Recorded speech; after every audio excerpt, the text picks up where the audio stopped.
J.R. Bundy. Can you believe it? Back being managed by Neil Drummond. Drummond, who said $10,000 and you switch sides, and just like that, King Kong J.R. Bundy has very quickly moved in to become part of Neil Drummond's army. What do you expect from Bundy? And Bundy going to work here fast on Dale Houston. Want to remind the wrestling fans that we are going to be videotaping here in the studio at BCTV in Burnaby, British Columbia on Monday, Tuesday, Wednesday, and Thursday nights. That's July 6, 7, 8, and 9. It starts at 8 o'clock right here in the studios at BCTV. And remember those dates, July 6, 7, 8, and 9, as we will be again videotaping on All-Star Wrestling. We'd love to have you. It's absolutely free. Just come on down. BCTV in Lake City, Burnaby on July 6, 7, 8, and 9. That's a Monday to Thursday night. We'll be doing 2 shows, Monday, Tuesday, Wednesday, and Thursday night. July 6, 7, and 8. Again, I want to remind you, it's absolutely free. Just come on down. First come, first serve at the studio in Burnaby, as we'll be videotaping again, and we'd love to see you in our studio audience. Look at Bundy. Bundy going to work here on Dale Houston.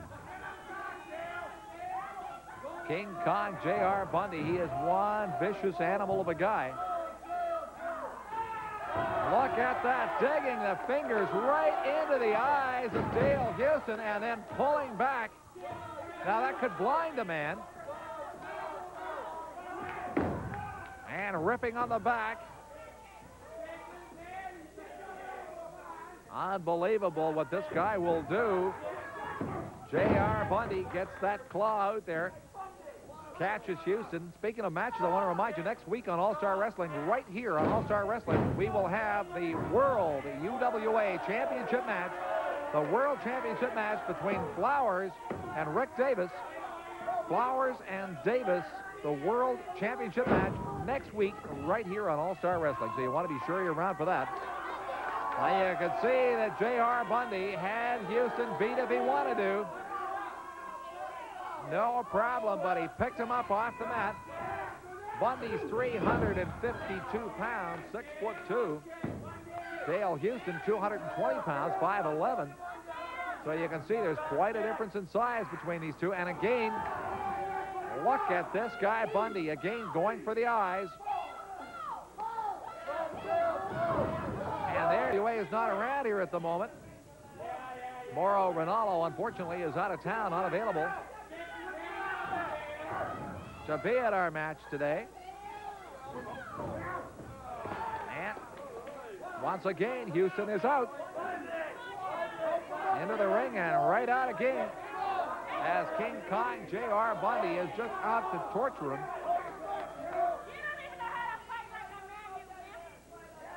You can see getting up.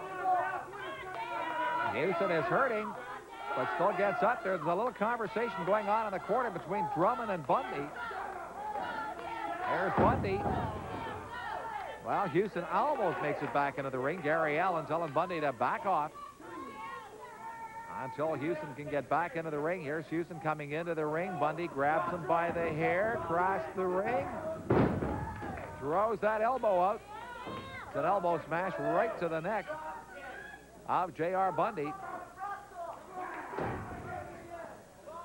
Right to the neck, rather, of coming from J.R. Bundy to the neck of Dale Houston. Make that sound like it's going the other way around. Houston's not able to do an awful lot to Bundy at this point. Gary Allen telling Bundy to lay off. And here's Bundy. Gain into the corner, gets him across, and nice move by Dale Houston as Houston throws him into the corner, and now Houston using the boots pretty effectively. But missed Bundy that time, and whoa, did Bundy clobber him. That's 352 pounds flying through the air. That is the end of that match. That may be the end of Dale Houston. Oh, and Bundy splashes him again. The bell is gone. The match is over. Well, you got to get Bundy off of there. Neil Drummond raising his hand, and I'm going to go to ringside to have a word with him.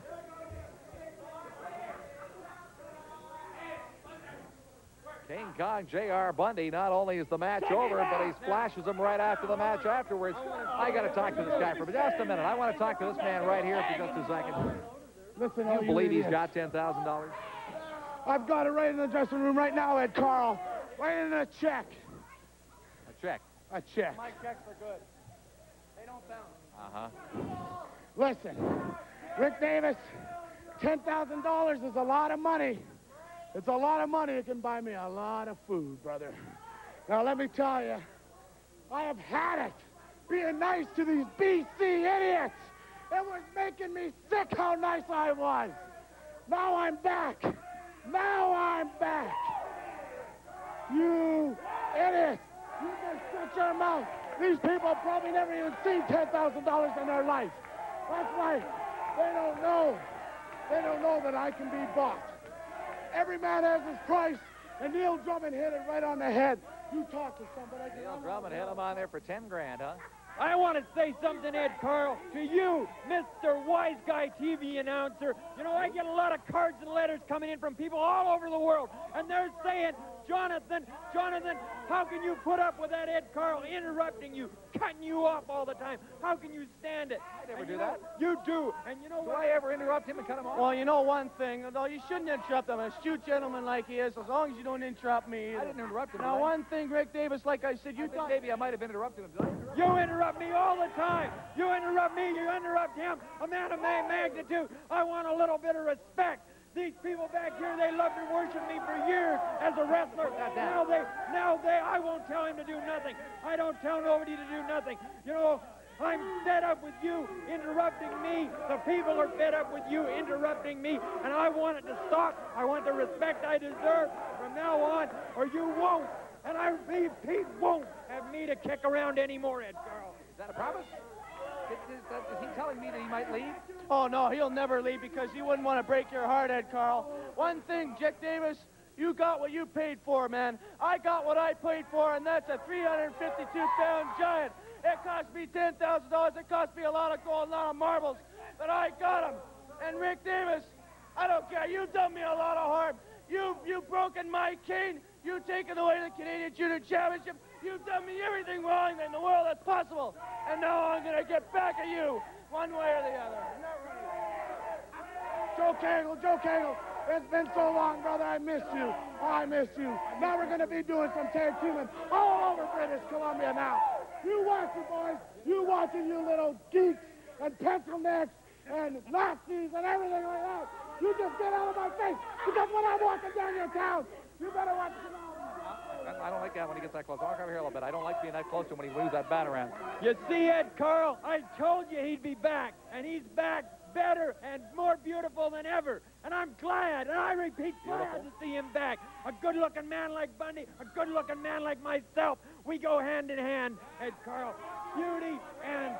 Look at that man. They say he's 352 pounds. I've had him come crashing down off that top rope on me, and I say he's more like 400 pounds. I don't know what he's bragging about, but I can tell you, I don't know what you're bragging about. That's what you got for $10,000. You betcha. And I got myself the former Canadian champion, and he will soon win that championship back for, who's it, Boozer Costa? Is that what I hear? Boozer Costa? Man's a lunatic. I don't know. He came from the funny farm or something, but J.R. Bundy's back. And he's going to take all the titles back to where it belongs. John Tenta, you're a big idiot. That's all you are, a big. You think because you're a big sumo wrestler, you think you can come pushing around people out here? Well, let me tell you something, Daddy. There's a lot of tough people in UWA. There's a lot of tough guys. John Tenta, you're nothing. You will never amount to nothing because I'll kill you. Just look what $10,000 will buy you, huh? Well, you know, money goes a long ways these days, Ed I Carl. saw what you got for $100 in Las Vegas. Ed Carl, We'll be right back with more on All-Star Wrestling right after these messages.